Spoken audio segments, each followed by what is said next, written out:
আসসালামু আলাইকুম। মাস্টার কাম্বোটে আজকে সন্ধ্যা 6টার পর থেকে তাদের বইটি ঢোকা যাচ্ছে না, কারণ তারা আপডেট আনছে। তারা পরবর্তী নিউজ না দেওয়া পর্যন্ত এখানে ঢোকা যাবে না। কারণ আপনারা যদি এটা এন্টারপ্রাইজ করে দেখবেন যে এখানে ঢোকা যাবে না, কারণ তাদের আপডেট চলতেছে। তাদের আপডেট তারা নিউজ না দেওয়া পর্যন্ত হবে না। সবাই নিশ্চিন্ত থাকুন, এটা কিছুক্ষণের মধ্যে তাদের প্রবলেম সলভ করে ফেলবে। এখানে বলছে আনএবল টু ওয়ার্ক, বলতেছে সক্ষম, আপনারা ব্যর্থ হয়েছে বলতেছে। এখানে আপনাদের ঘাবড়ানোর কোনো বিষয় নাই, তারা আপডেট আনতেছে। খুব শীঘ্রই এটা আপনারা সরাসরি কয়েন মাইনিং করতে পারবেন, টোকেনগুলো ডেইলি কম্বো নিতে পারবেন। আর এটা নিয়ে ঘাবড়াবার কোনো বিষয় নাই।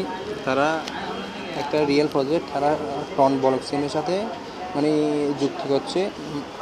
তাই এটা নিয়ে কেউ ঘাবড়াবার কোনো বিষয় নেই, নিশ্চিন্ত আপনারা থাকুন। কিছুক্ষণের মধ্যে এটা আপডেট শেষ হয়ে যাবে। আপডেট শেষ হলে আমি আমাদের চ্যানেলে জানিয়ে দেব। আমি আমার টেলিগ্রাম চ্যানেলটা আমার ডিসক্রিপশন বক্সে দিয়ে দেবো। আপনারা ডিসক্রিপশন বক্সে ক্লিক করে আমার চ্যানেলে জয়েন হয়ে যাবেন। আর যারা আমার চ্যানেলটি কোনো সাবস্ক্রাইব করে নেই, তারা চ্যানেলটি সাবস্ক্রাইব করে নেন। আর যারা সাবস্ক্রাইব করছেন তাদেরকে অভিনন্দন। আপনারা নিশ্চিন্ত থাকুন, কিছুক্ষণের মধ্যে আপডেট আসলে আমরা টেলিগ্রাম গ্রুপে জানিয়ে দিব।